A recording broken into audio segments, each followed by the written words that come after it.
Next up, folks, let's see what we got. We got Meng Ding taking on Rami Hamed. Why don't we start this one off with my brother Gordo? How do you feel about this matchup? I think Meng Ding was the fighter who was supposed to be here. Rami Hamed taking this one on short notice. And he's another guy representing like three different flags. You start going through this guy's profile, you'd be very confused. But I think that it's an interesting fight. I'm curious what your thoughts are on it. Big discrepancy in terms of professional bouts, but I think when you crunch it down to like quality of competition, it equals out a little bit. How do you feel? Yeah, let's just put some respect on Meng Ding here. The Ruthless Assassin. There's a fighter nickname for you, all right? If people won fights off nicknames, the guy could have some success here. But like you mentioned, this guy is 34-8, 29 years old, has a kickboxing record as well. This guy is just a fighter. Now, the big red flags here, the side of Meng Ding here is that level of competition. He has fought a really weak level of competition over there.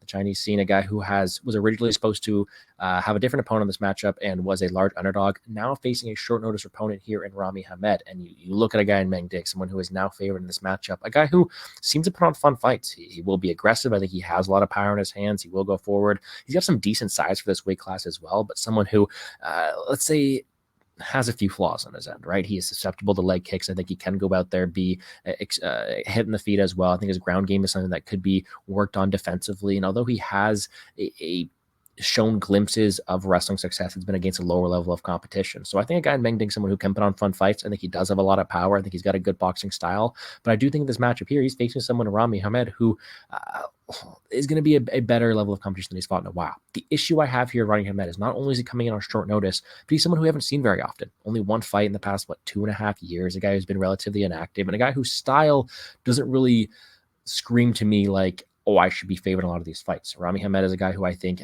keeps his hands down low. He is someone who does have a high-level kickboxing background, but a guy who is just willing to, I don't want to say brawl, but get into these weird exchanges where he is mixing up levels. He's throwing different combinations. He's working the body really well. He's throwing some spin-ins and stuff like that too. But a guy who is still questionable when it comes to level of competition as well. Someone who still can be taken down to the ground. Someone who I do think when it comes to fighting the UFC, if Meng Ding puts on his wrestling shoes here, Rami Hamed is not a good fighter off the ground in my opinion. So I think these are two guys. If we compare this to Loner Kavanaugh and Antoine Ho, I think these spots should be switched. I don't think these guys rate out that well long-term in UFC careers, but I think this would be a fun fight for as long as it lasts. The way I ended up looking at this one is, yes, Meng Ding has the boxing credential. I think he can land a powerful shot. I think he wrestles offensively. He could potentially have success, but I don't like the level of competition. I don't like his susceptibility to kicking. And I think when we match up a power boxer versus a distance kickboxer like Hamed, who works all levels here, I think Hamed's able to go out there, work and land some leg kicks. And I do think it's a spot where if Hamed wasn't on short notice and he did have more activity, I would be more bullish to play him. But as an underdog, I might lean towards him in this matchup.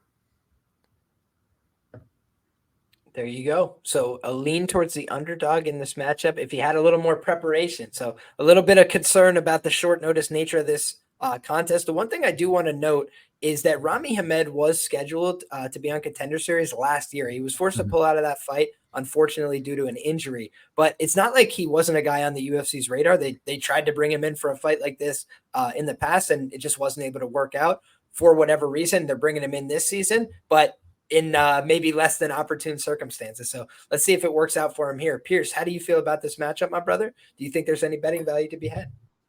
Well, they were bringing him in to lose last year against Raymond Magomed Ali.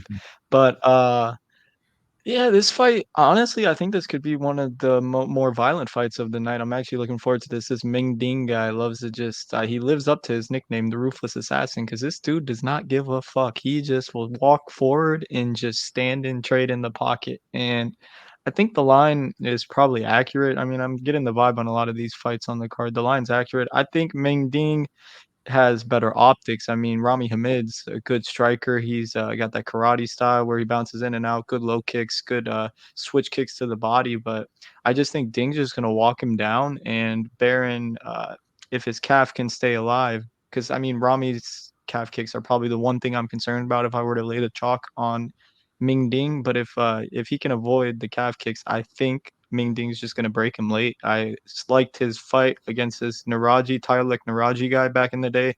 For those of you that are familiar with Naraji, he's killing it right now. Coming off of, he'll probably be in the UFC very shortly. He was on road to UFC last year, and him and Naraji just stood and traded for 3 rounds. And I think that showed that Ding can take a punch. And if Hamed's not deterring him from marching forward, I think it's going to set up for a late finish. I'm hoping we get an under 2.5 in this fight. We see the under 1.5 is like plus 160. And I want to play that. It's tempting, but I'm a little bit worried because when I like to play unders, I want both guys to have a path to get the under 1.5. And I don't really think Rami's going to be finding a knockout early. If anything, I think it's all Ding that probably has the finishing upside. So maybe finish only for Ding, look for a KO on him. I just can't help but think that Rami's a bit too soy and Ding will just walk him down. But I do find it funny because you take both these guys and like you want to fade them with grapplers, and neither of these two are grapplers. So we're gonna get two guys just trading it out on a Tuesday night. But good fight. Looking forward to it. If you want to play the under, money has come in on it, so it's now down to plus 145. I think people are tending to see the same way you do. But interesting. Look, I did have that circled as well, so I like what you mentioned there. I don't think either guy wrestles, but they might benefit from doing so. If I were the Chinese dude, Ding will probably be the one to wrestle if there was anybody. He has gone to it on the Chinese regional scene, but yeah, I can't help but think Contender Series, both these guys are just going to stand and trade for a contract. Fair play, my man.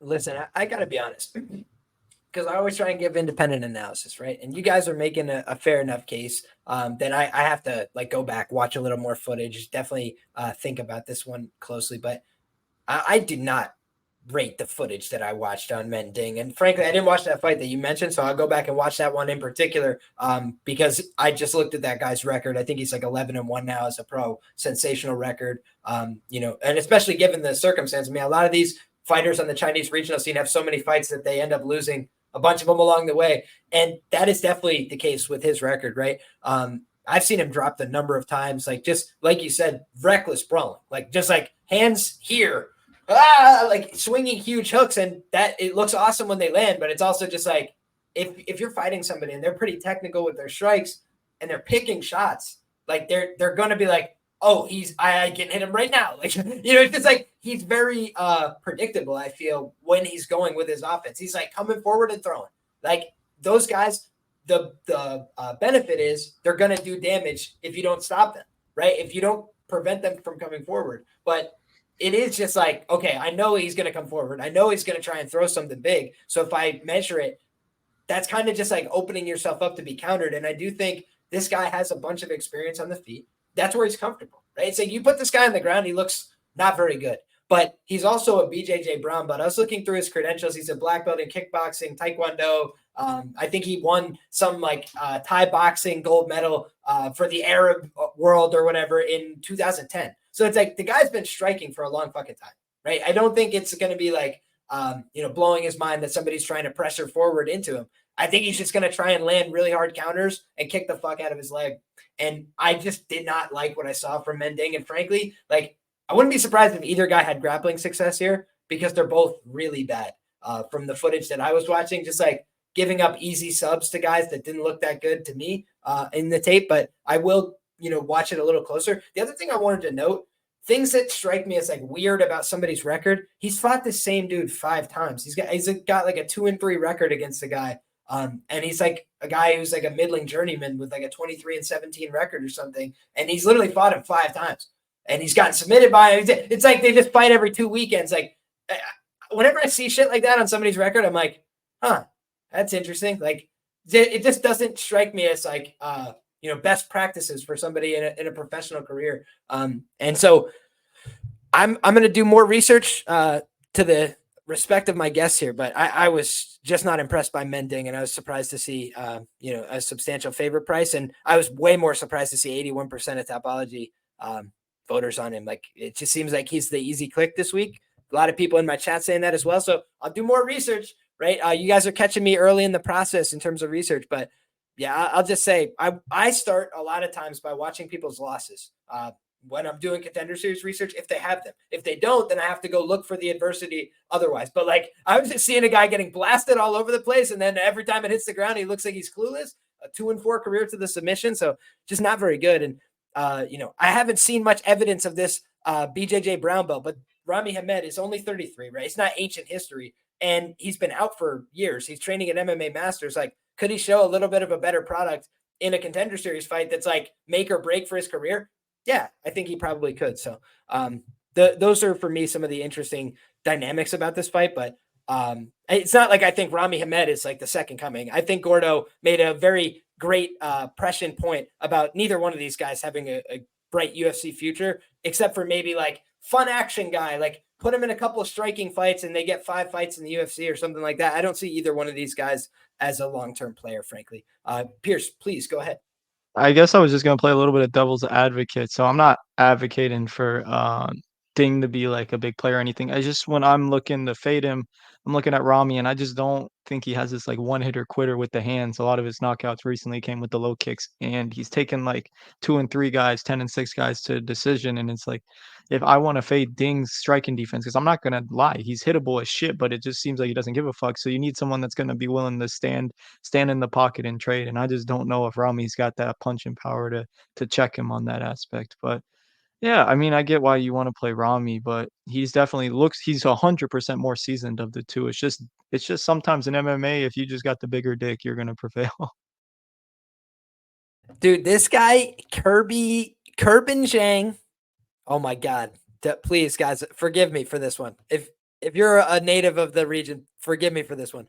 Kerbin Zhang Tulosi. He has fought this guy 5 times, guys. Like, go back and just look through the record. The guy overall as a pro is 29 and 18. These guys either are their best friends or they hate each other. Like, they've just got this blood rivalry. Like, every 2 weeks we meet up and do this again. But it's crazy, man. To me, I feel like I've never seen that before. You know, on a fighter that had a successful UFC career, they're fighting the same guys like 11 times in a row on the Hey, regional. maybe he's attacking his family a la Anthony Smith style. But Yes. I think we will see 5 fights in the future between Muhammad Mokaev and Koji Horiguchi and Ryzen. So maybe maybe they got some competition for most fights. I love it. Let's run it. And somebody's got to give this guy Mokaev a contract. All he does is win fights. Nobody wants to sign him. It's unbelievable. Just goes to show you what kind of industry this is. It's not about winning fights, guys. Hey, we'll Forget see what they him. told you. We'll see him on the Fury FC prelims down the line. What is it that Dan Levy always says? The NFC. We'd love to welcome him to the NFC. You know, have a title fight over there.